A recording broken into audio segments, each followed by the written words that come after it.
Hello বন্ধুরা, এই যে বিকালবেলা এলাম।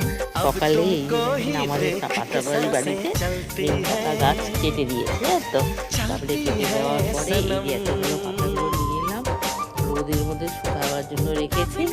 শুকিয়ে গেলে তারপরে একে ডাস্ট করে দেবো। ডাস্ট করে দিয়ে তারপরে তুলে না হয় রেখে দেবো ভালোভাবে শুকিয়ে, তাহলে গাছপালা দিতেও সুবিধা হবে।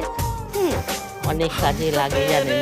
নিম পাতা আমরা নিমের খড়ি এই কিনে কিনে নিয়ে আসি, এখানেই নিয়ে এসে দেখেন ভার্মি কম্পোস্ট, নিমের খোল, চা পাতা, ডিমের গুঁড়ো, এগুলো সব ডাস্ট করে দিয়ে এই এখানে দেখেন নিমের কতগুলো দেখেন শুকিয়েছি, দেখেন দেখছেন কতগুলো শুকিয়েছি। তারপর দেখে নিম পাতাও দিলাম, তারপরে হাড় গুঁড়ো তেলকুচি একটুখানি দিয়েছি, এই যে দেখেন এই দিলাম।